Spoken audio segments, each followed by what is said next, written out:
Hello, I'm Anne-Marie Pearman, and today I'm joined by Christine Mander. Christine has been exploring the three principles for the last 9 years. She is an Alexander Technique teacher.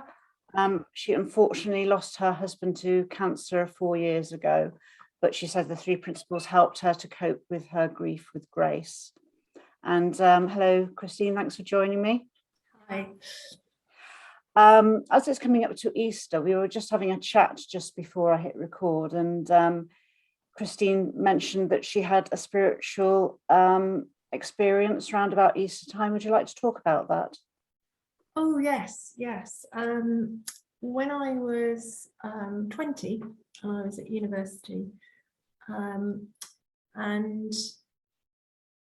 I sort of tried to piece around the things that were happening round about it. I think there was I sort of let go of something that I'd been clinging to when I was studying the Reformation. I was doing a history degree, and I just woke up one morning feeling absolute joy, and I just didn't quite know where it had come from, but I just felt this, and lots of things started sort of happening. So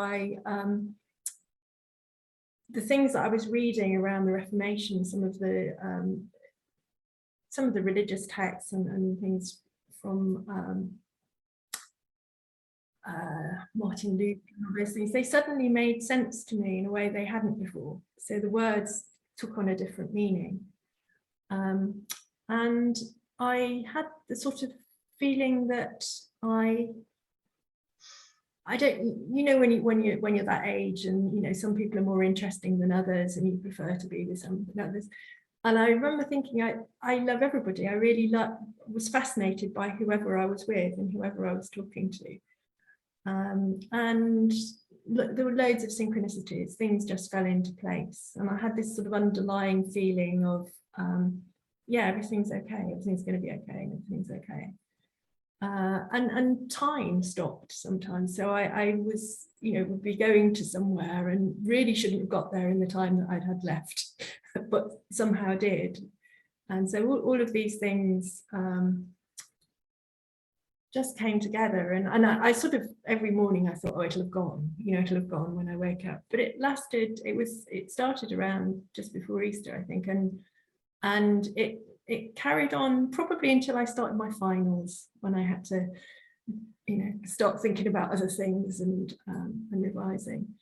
And when I look back at it now with a sort of three principles view of it, I can see that my thinking had really slowed down.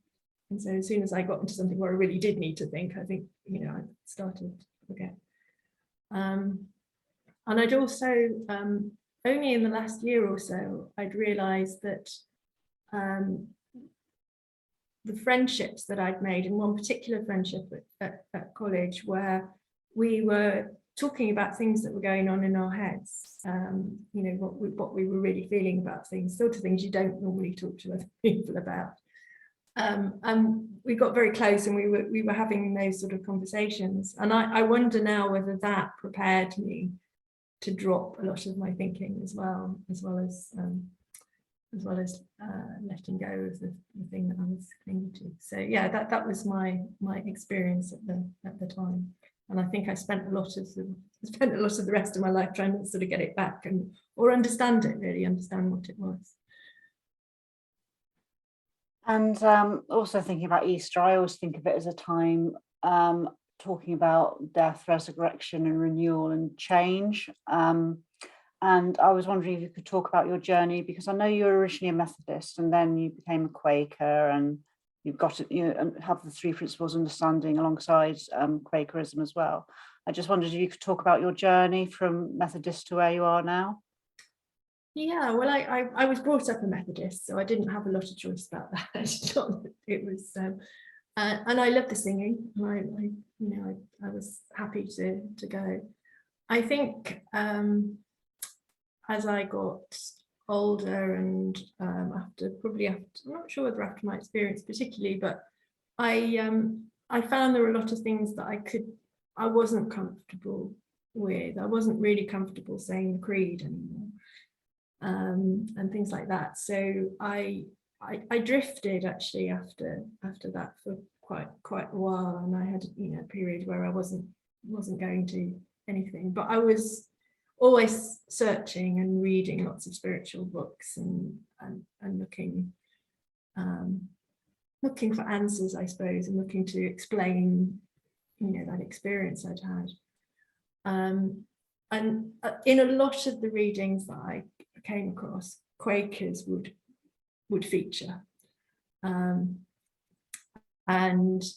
it was always in a really positive way around, you know, the silence and connecting to spirit. And I sort of had in the back of my mind that, you know, if I ever did go back to some sort of form of religion, it would probably be Quakerism.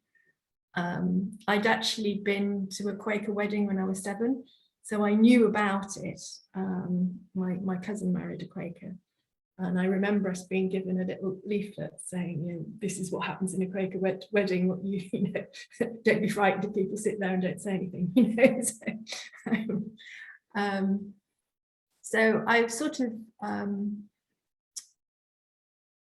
didn't really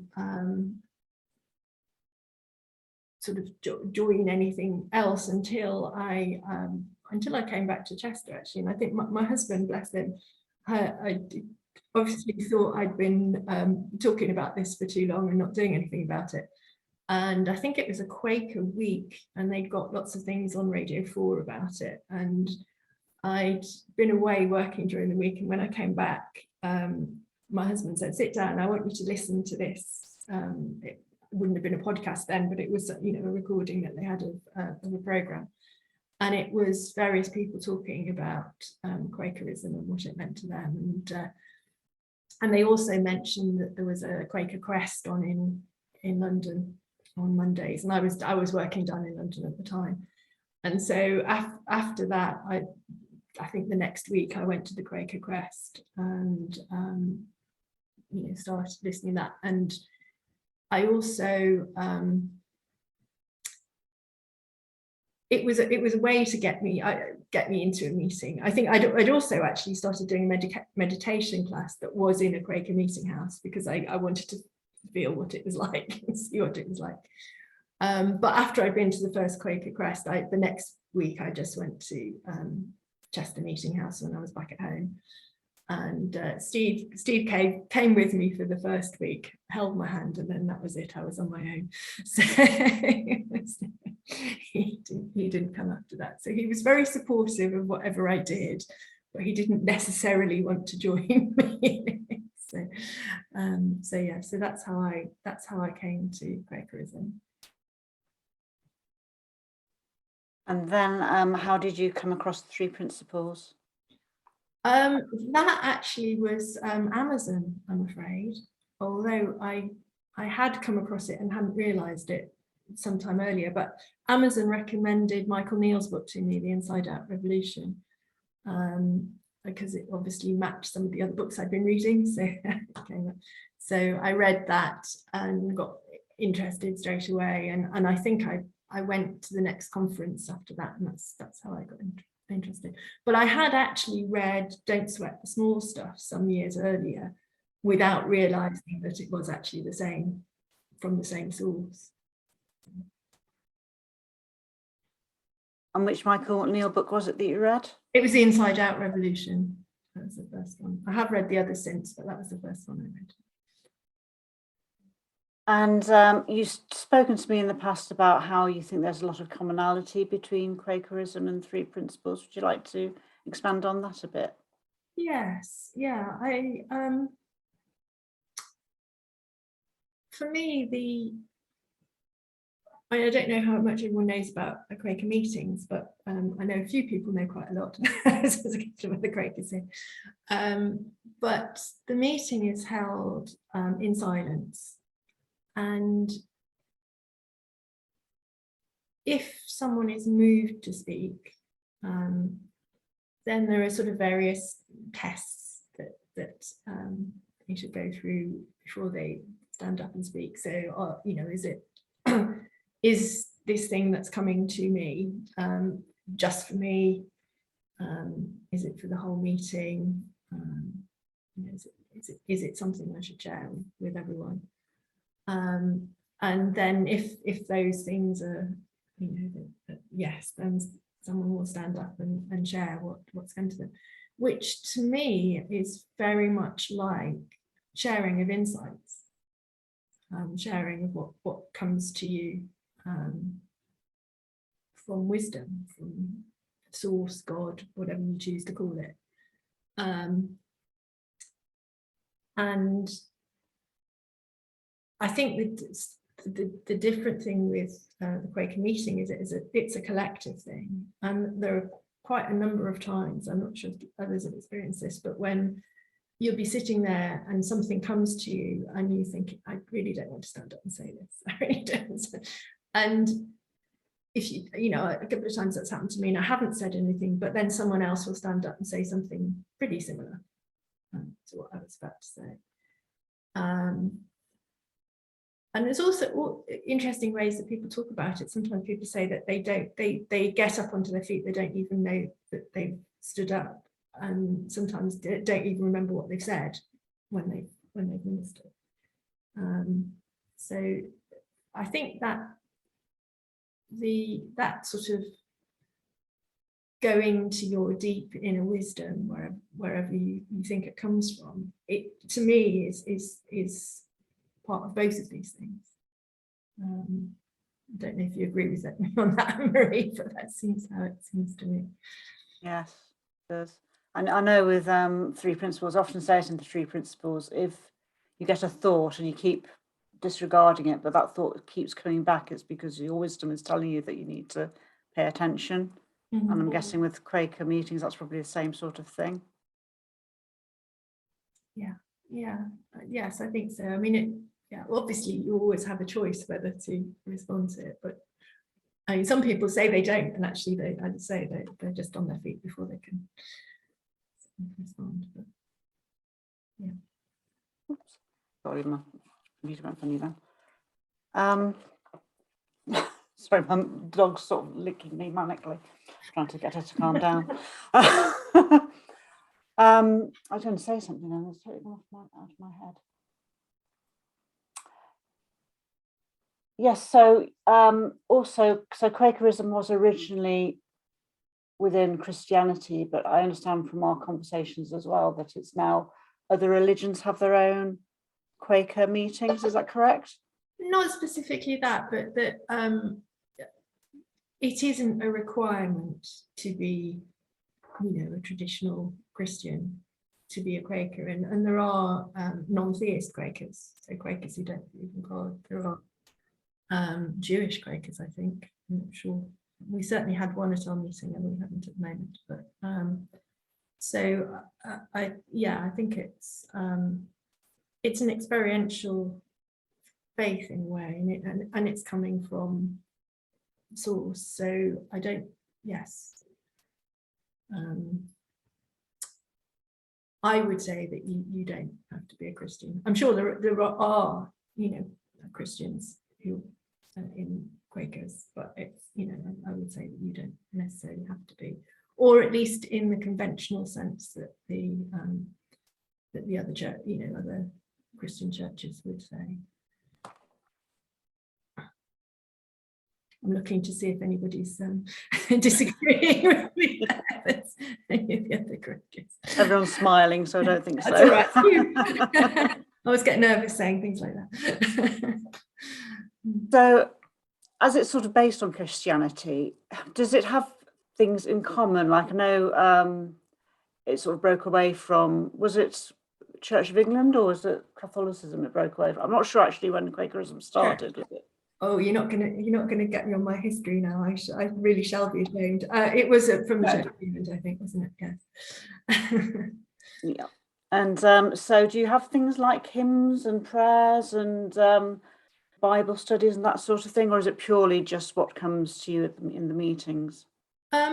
We don't have hymns as you would normally do in churches. Occasionally people will sing as ministry. but there aren't, there are some Quaker hymns, I think, that or Quaker songs that people do sometimes sing, but it doesn't tend to be in the meetings itself. And the prayers are, would come as ministry, so they wouldn't necessarily be written down beforehand. And you said something in another Zoom we had recently, I think it was with some entrepreneurs, or no, I can't remember now. Anyway, you said something about how it evolves every 30 years or something, which is totally different from other churches, because I'm a Catholic and woe betide you to change anything in the Catholic Church. Yes, sorry, I was referring to Quaker Faith and Practice. Actually, I meant to have my copy here tonight, which is a book of writings of old, Quakers from the past. It's writings from people now and anything in between. There's a list of what we call advices and queries, which are sort of guidelines for living life, really. And that book is usually rewritten every generation, so every sort of 30 or 40 years. The Quakers are actually in the process of rewriting it at the moment. But it does mean that things that are in our experience now that weren't maybe, that length of time ago, can be brought into the book. So, computers or just anything in our experience at the moment that can be included in the book. And we're all asked if we want to submit things that could be included. And there's different sections on all sorts of things that you might come across in your life, your personal experiences, and all sorts of things. So I really value the fact that is looked at again and isn't just stuck in at a point in time. And is there a senior body? So, for example, going back to the Catholic, because that's what I am, the Pope. Have you got someone like an equivalent of a Pope or a bishop or anything like that, or is it? No, there's no clergy as such. I mean, there are people who are who take on certain roles, and within there is a Quaker organisation. But in the individual meetings, all the roles really are taken on by members of the meeting, members or attenders of the meeting. So, and generally the roles are for 3 or 6 years. So it isn't that you are that thing, you're just taking that role on for that length of time. So no, I mean, there are, I think I mentioned to you, there are elders and pastoral friends elders who try to ensure the spiritual direction of the meeting, but they won't be there for, as I say, they'll only be there for 3 to 6 years. So it isn't like becoming a vicar or a priest. And I know from my human resources studies that Quakerism was instrumental for the way employee law was founded initially, because of the way they looked after their staff, because it was all on there. For example, I don't know, it was a Bourneville, Cadbury's, those sort of places where had Quaker backgrounds. Is that still something that happens now, or has that moved on from? Well, that was a historical thing, really, because Quakers are non-conformists. They weren't allowed to go to university, so they weren't allowed to take on, lots of the professions were closed to them. So they really had to go into business. But they took their beliefs, into business with them. So there are a lot of things that came from that, like looking after your employees, actually quoting your prices, which wasn't that common at the time. It was more of a, there was a sort of negotiation, but actually naming your prices and sticking to your prices was, I think, was one of the things that came from Quakerism business. And yes, there were a lot of the big companies that you would know, like Clark's, Cadbury's, Roundtree's, lots of chocolate manufacturers, there's lots more of some of the banks as well. Friends Provident started out as Quaker companies. Very few of them are today, I think, but they certainly started out like that.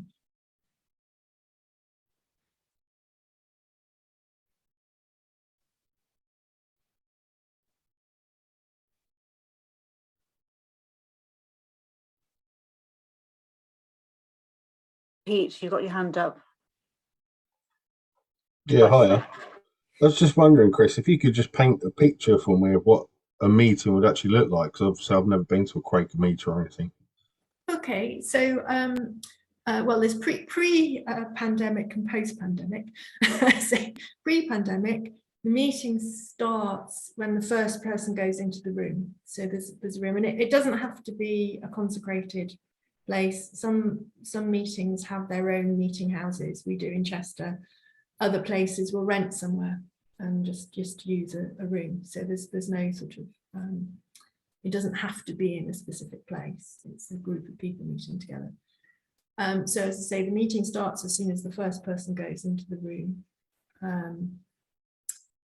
And then it usually lasts for an hour. And it could potentially be completely silent. Or it could be that many people stand up. But the idea is that it's not,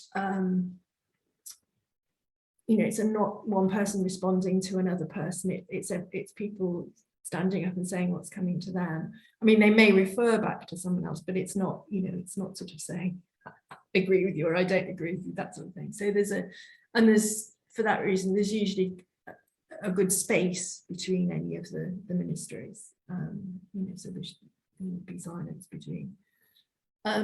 Post-pandemic, we do have a start to the meeting because somebody has to stand up and say, all the rules and regulations about wearing your mask and all that sort of thing. So it has changed subtly because of that.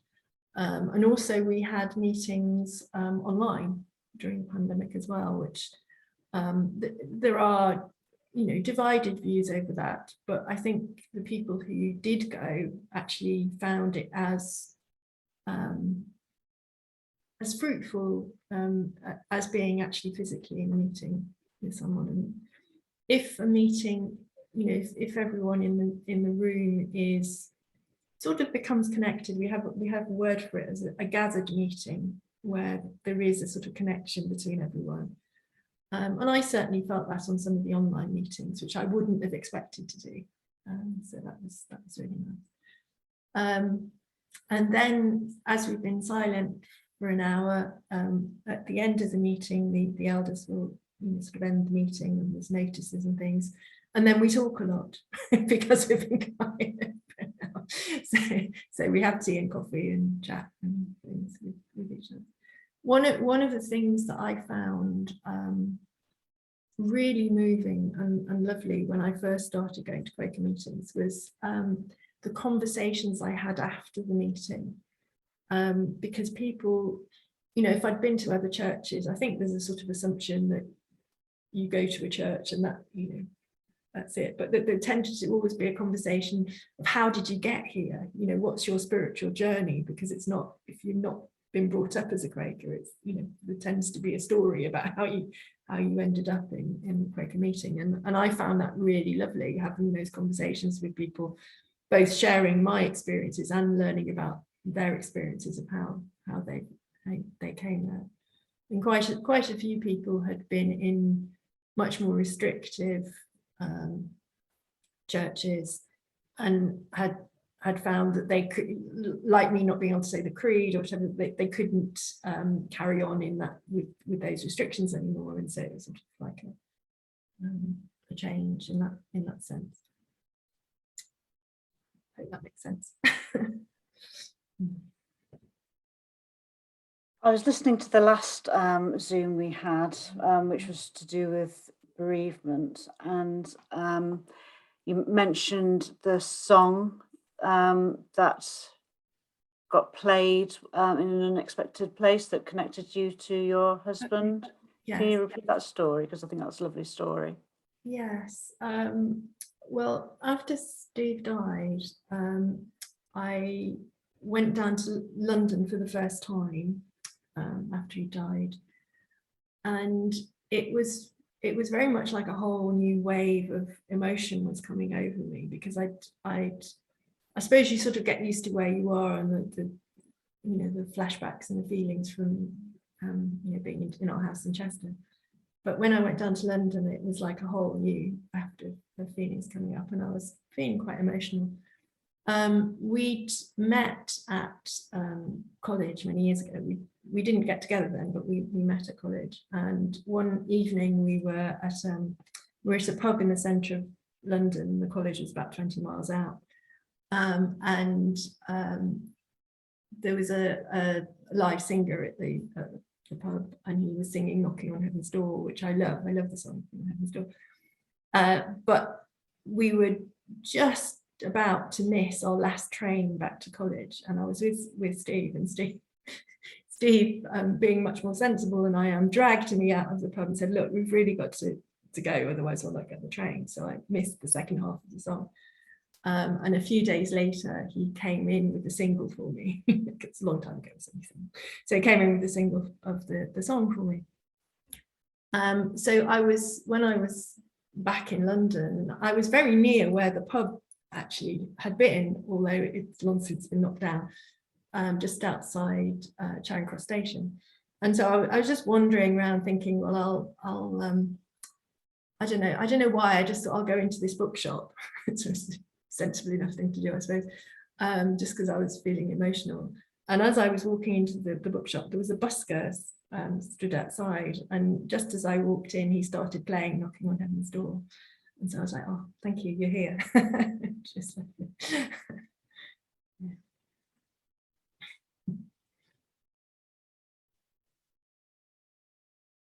I think it's lovely as well that you said Steve was so supportive of your spiritual journey, considering he wasn't spiritual himself. Yeah, I mean, I wouldn't say he wasn't spiritual. I think he was, but he just was we sort of came to it from different angles. I came to it very much from the spiritual side, but he came to the same point, I think, more from a quantum physics angle. And I think we got to we're all one from different directions, really, I think. So he just wasn't really a joiner of things like that, I suppose, and didn't feel the need to be part of something like that. But yeah, I would say there was definitely a spiritual, well, as there is to everyone, but there's definitely an apparent spiritual side of him. And it also struck me when I was rereading your biography, how you said 3 principles helped you cope with your bereavement with grace. Would you like to expand on what you meant by that? Yeah, I think I could see the gifts. It was awful, really awful, and I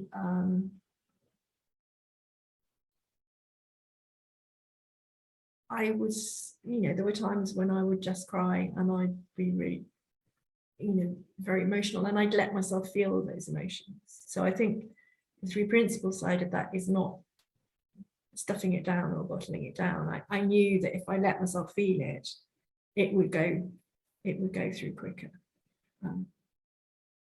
But I could also see, I think I said before in the other talk, that when Steve became ill, lots of friends turned up at the house and family and stayed, and it's a very real time. You can't pretend in those times. And so we were having really deep conversations. We were actually having lots of three principles conversations with, I was telling people about different things, and that lots of things came out at that time. My friend is a funeral celebrant. My brother-in-law changed direction completely, and he's now a three principles coach, and well, amongst other things. And it felt like there was another level of purpose to it, other than just loss. It did feel like there was something else.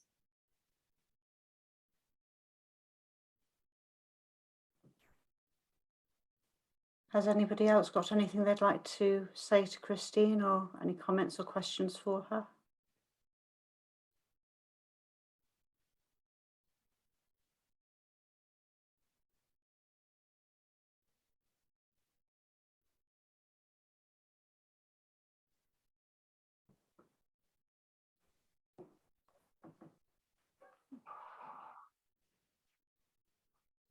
Okay. So I was thinking, Christine, about linking it to Easter specifically, and the kind of as Anne-Marie said at the beginning, what Easter kind of symbolizes, and what that means to you as a Quaker, and also in the light of your experiences of bereavement.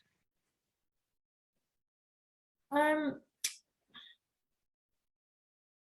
suppose I don't think of death as the end anymore. And I don't know whether that's a Christian thing of resurrection, or whether it's just I don't know, but I don't feel that it's the end. It's almost like I've started to look at it from the other way around, like that there's the energy that we are, that becomes form as a person, and then we go back to wherever that's how it feels to me. Whether I don't know if that's right or not, but that's how it feels to me. So it seems, rather than the life you're living now being the be all and end all, it's sort of like, it's like someone's turned it inside out, if that makes sense. I'm not sure if that does make sense, but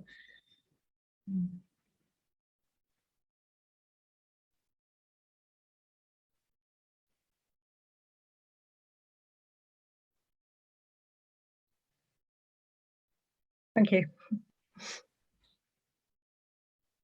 And how will you be celebrating Easter, Christine? Will you be with friends and family, or having a quiet one? Well, I've got some friends coming over before Easter on Friday, but I'm actually eldering on Sunday morning, so I will be at meeting on Sunday morning. So yes, in person as well. And what qualifications do you have to be an elder? You have to be asked and you have to say yes, basically. I don't know if there are any qualifications. I think sorry, I should say Christine and Nicolette, I don't know if anybody else is, but they're the other Quakers in the room. I think both of them have been elders at some point, haven't they? Yes, no, yeah. No, okay. Well, Nicolette, I think it just becomes your turn, basically, doesn't it? You have to be over a certain age to be an elder. No, I don't think so. I don't know. We don't have that many young people in the meeting anyway, so I don't think it's an issue, but no. And I'll just ask again if anybody's got anything else, any comments or questions for Christine.